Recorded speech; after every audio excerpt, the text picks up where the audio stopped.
গরম ভাতে জাস্ট জমে যাবে এরকমভাবে যদি করে খান তাহলে একদম পুকুর থেকে ধরা ফ্রেশ টাটকা তেলাপিয়া মাছ।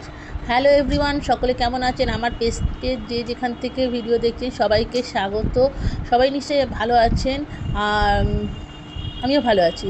এবার প্রথমেই মাছটাকে একটু নিয়ে খেলা করার পর মাছটাকে কেটে রেখে দেওয়া হয়েছিল এবার নুন হলুদ মাখিয়ে। ওদিকে কড়াতে তেল বসিয়ে দিয়েছি গরম, আর এদিকে মাছটা যাতে না তেল ছিট করে, তাই মাছের গায়ে না তেল মাখিয়ে নিলে গরম তেলের মধ্যে মাছ দিলে মাছ ফাটে না, তাই একটু মাছটাতে তেল মাখিয়ে নেওয়া হলো। আর এদিকে কড়ার তেলটা গরম হতে একটু নুন দিয়ে দিলাম, নুন দিলে না কোনো মাছ ফাটে না। এই দুটো কাজ করলে আপনাদের গরমে কড়াতে গরম হলে মাছ দিলে কোনো তেল ছিটকবে না।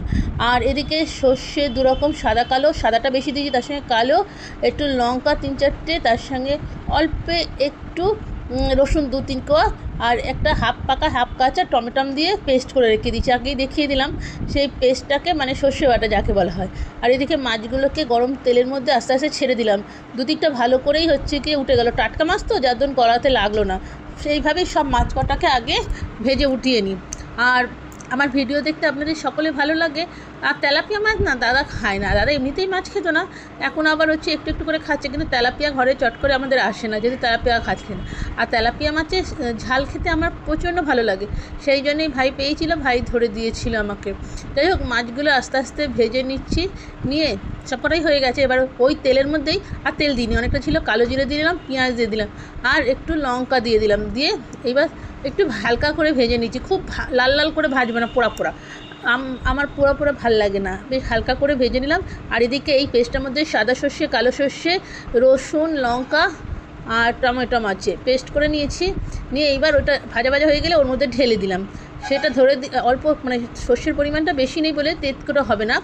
আর একটু নাড়াচাড়া করতে করতে ওপর থেকে নুন আর একটু হলুদ দিয়ে দিলাম, তার সঙ্গে আবার একটু কষে নিতে থাকলাম। যেহেতু কালো সর্ষে হলে বেশি তেতো হয়ে যেত, কিন্তু সাদা সর্ষে তো বেশি তেতো হবে না। হালকা করে নাড়াচাড়া করতে করতে, যেহেতু লঙ্কা অনেকগুলো দিয়েছি তাই কালার আনার জন্য একটু লাল লঙ্কার গুঁড়ো ছড়িয়ে দিয়ে এইবার ওই বাটি ধোয়ার জলটা দিয়ে দিলাম।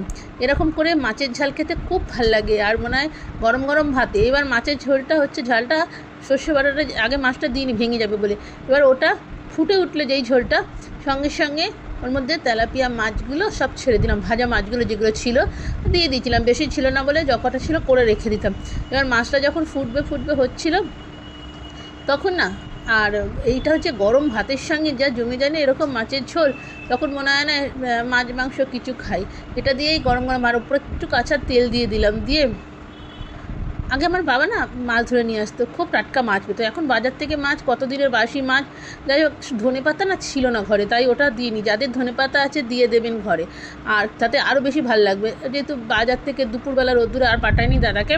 এবার মাছগুলো ফুটে গেছে, নাবিয়ে নিয়ে এবার গরম ভাতে পরিবেশন করলে সত্যিই জমে যাবে। আমি করেছিলাম আজকে ভাত, এদিকে লাউয়ের খোলা বাটা, ভর্তা যাকে বলা হয়, ওটাকে সেদ্ধ করে নিয়ে একটুখানি যেরকম করে ধনেপাতা বাটা করি কড়াতে নাড়াই সেরকম। আর এদিকে আমডাল, এদিকে করেছিলাম সজনের ফুলের যে গাছের পাতা হয় না সেই পাতা ভাজা, এদিকে চাটনি করেছি, মাছের ঝাল করেছি, আর দাদা এই মাছ খাবে না বলে ডিম করেছি, ডালের সঙ্গে ভেজে দিয়েছিলাম ডিমটা। আর আজকে আমার এই লাঞ্চ মেনু। আর একটু খেয়ে নিই, গরম গরম, সত্যি খেতে খুব ভালো হয়েছিল। আপনারাও খেয়ে দেখবেন, ভালো লাগবে। ধন্যবাদ, সঙ্গে থাকবেন, ভালো থাকবেন।